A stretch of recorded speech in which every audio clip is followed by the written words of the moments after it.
Welcome to Mobility. We are going to dive right into it. Today's movement challenge is just going to be working on getting some length in through the front line of the body. Rest and recovery days are super important, and making sure that you're doing mobility along with your strength training is really what's going to help prevent a lot of issues from coming up. A lot of people I see in the clinic only usually work on like a stretch or really intense workouts.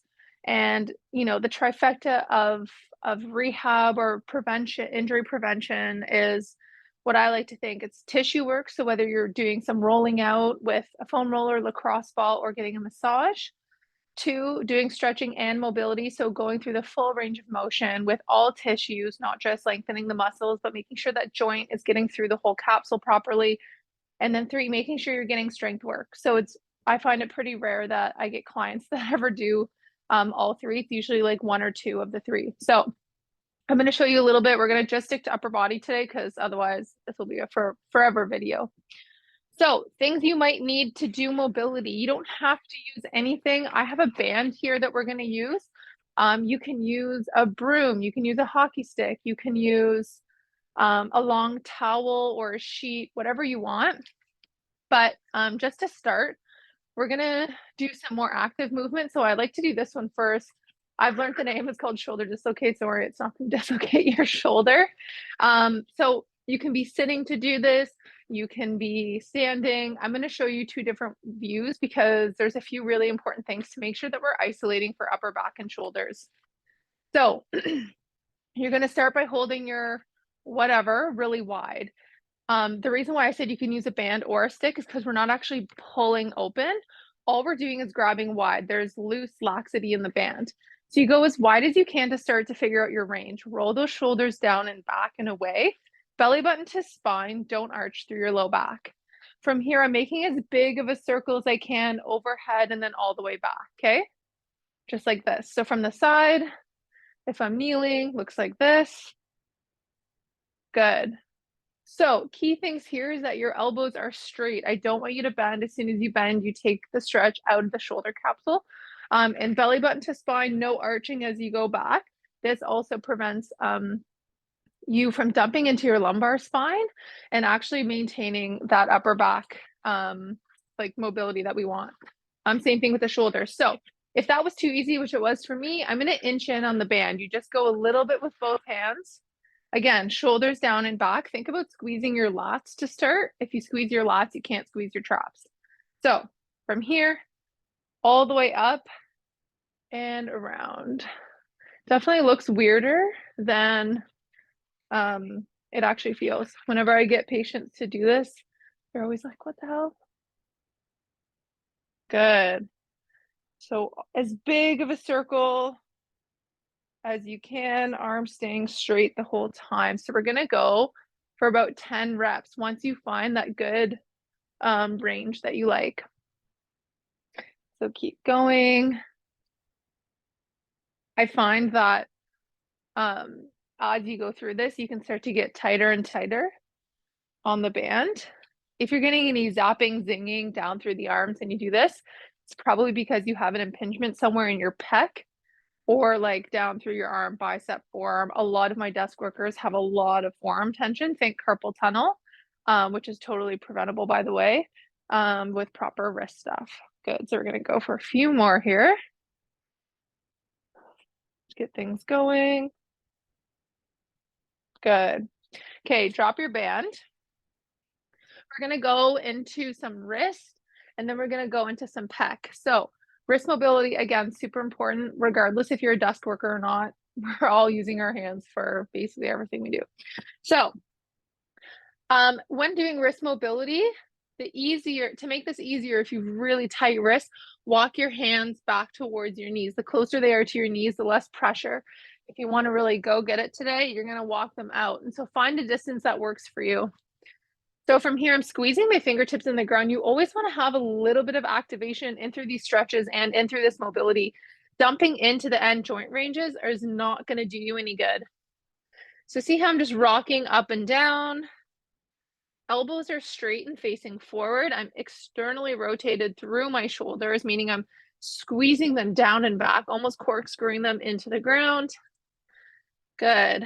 So when you come up here, I want you to find that edge of your range of motion, meaning I never want you to work through pain, but you should be a little bit uncomfy. So like right here is like the edge of discomfort and pain, and that's where I want to hang out in. If it starts to be sharp pain, I back out 10%, take a big breath, and then I think about what kind of pain is that? Is that a sharp shooting pain that I shouldn't work through? Is it a dull ache that says, hey, maybe I haven't been in this position in a while? So keep that in mind. Okay, flip the hands around so fingertips facing your knees. Again, make this easier, walk your hands back or make it harder. Keep a good distance between. Same thing, squeeze your fingertips deep into the mat, and then you're rocking back almost until the heel of your hand wants to lift, but you don't. Also, I like to keep my toes tucked while I do this because it also just gives me an extra stretch in through my feet. Good.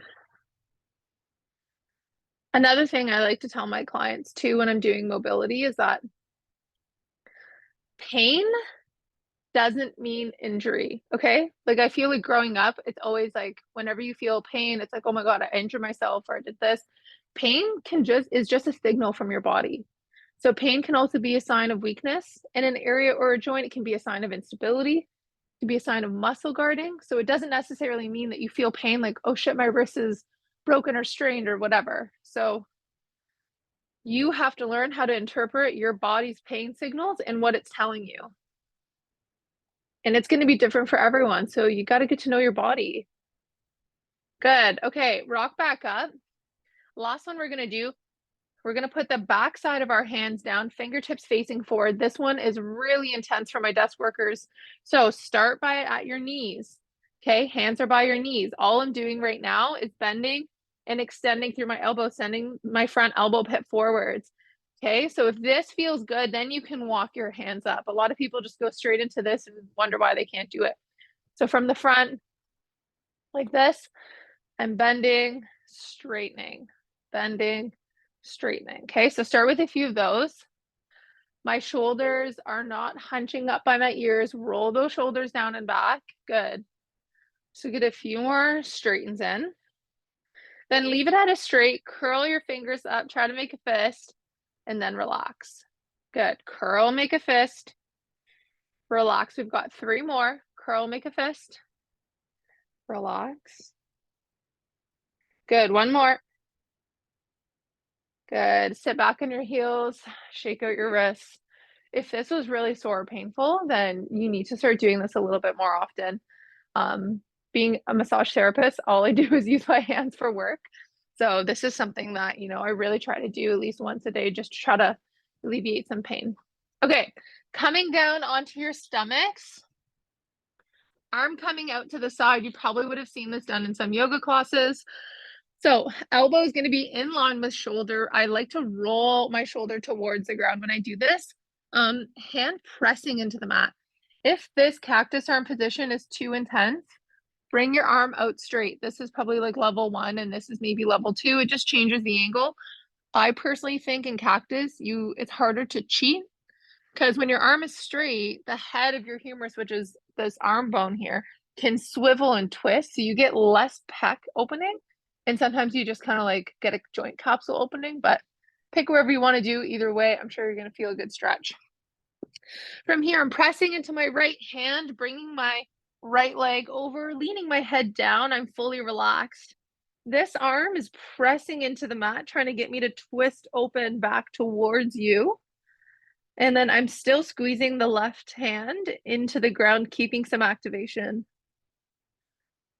Good. So just going to focus on breathing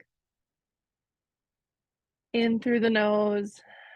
And as you exhale, think about softening in through that left shoulder. Make sure your right shoulder is not creeping up to that right ear. Good, big breaths in through that left side.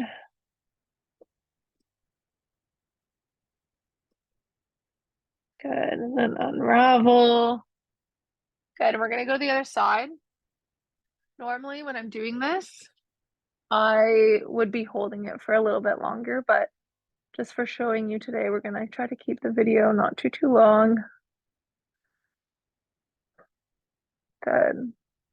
So again, on your dominant side, you're probably going to be a little bit tighter. It's super normal.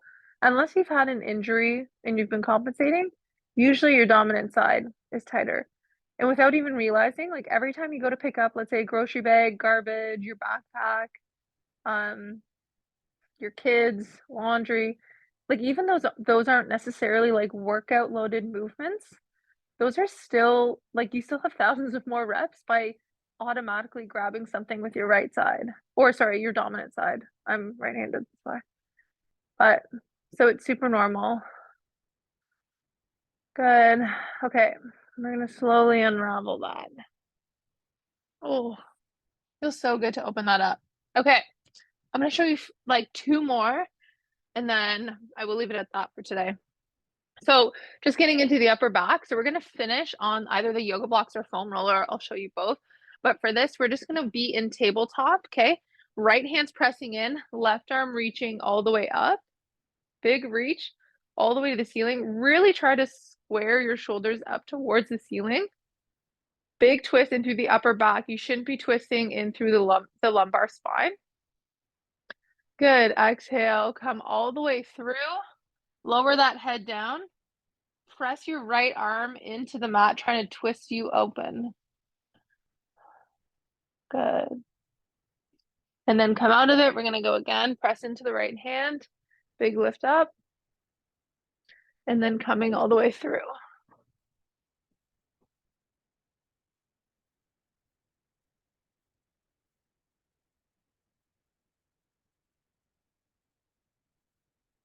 Good.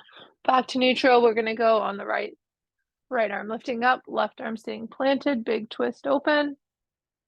And then slide it through all the way under, hip staying high, right arm pressing in and rotating.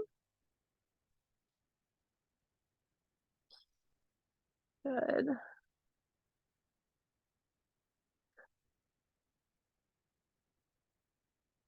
Keep pressing into the ground, trying to get a bigger, deeper twist. Press into the left hand, reach up. And exhale, going all the way through. So learn to be comfortable with end ranges. Super, super important, okay? Okay, so I'm going to show you the last one for upper back. You can use your yoga block or your foam roller. Yoga block, I mean, obviously the square edges are going to be probably less comfy than using this. But I'm going to show you both ways. So to start, I put this down here. I like to have mine horizontal across my back. I think it allows my T-spine, my thoracic spine that's like up here, open up a little bit more, okay? You're gonna get a block. Most people will need at least one or two blocks just because they're usually so stiff they don't have as much bend. So make sure you set your block up somewhere over here. As I'm going down, so I start at my low back, okay? Thumbs up. You're gonna roll until the tips of your shoulder blades are touching the ground, okay? Or sorry, touching the foam roller. So the very tip, those little triangle bones on your back, your shoulder blades, you want the tip of them. So it should be right around, if you're a girl, your bra line, belly button to spine. Make sure that you're keeping activation in through here. And you're gonna go back as much as you can. So unless your head is coming to the ground, I want you to grab your block and you're gonna put it at a level to support you. You might need two blocks. Maybe you just put it on level 2 here. And then you're gonna lay with your arms open. You can either lay in cactus or you can have your arms fully out. The biggest thing to remember here, this is what I call the lazy foam roll, by the way, because you're not even moving, you're just laying. So belly button to spine, really make sure that this is remaining, a little bit active.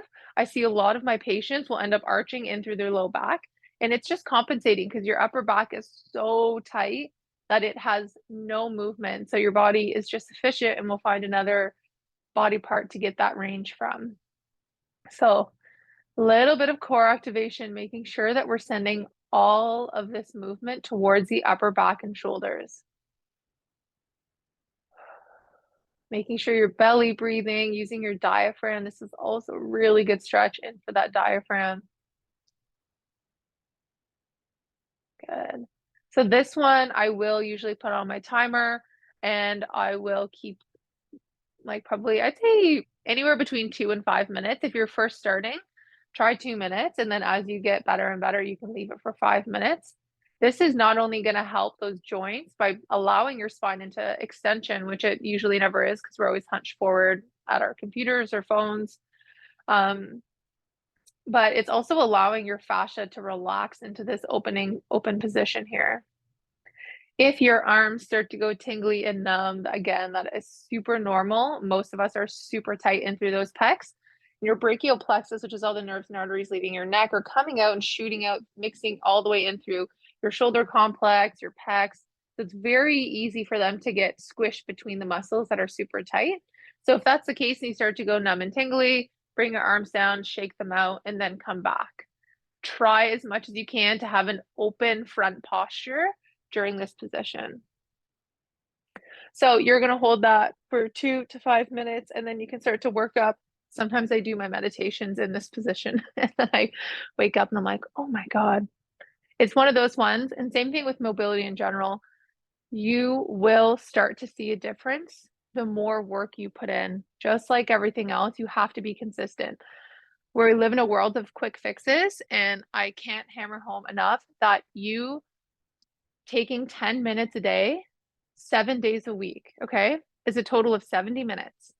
There's 168 hours in a week. So you spending 70 minutes out of 168 hours is less than 1% of your time dedicated towards pain that affects the way you work out, the way you live your life with your family, your hobbies, maybe your sleep. So you have to figure out where you're prioritizing your time. Can you afford more than 1% of your time dedicated back to your body for recovery, for an active life, and just for being happier? So thanks for doing mobility with me. I will be back with some more hip stuff in a bit.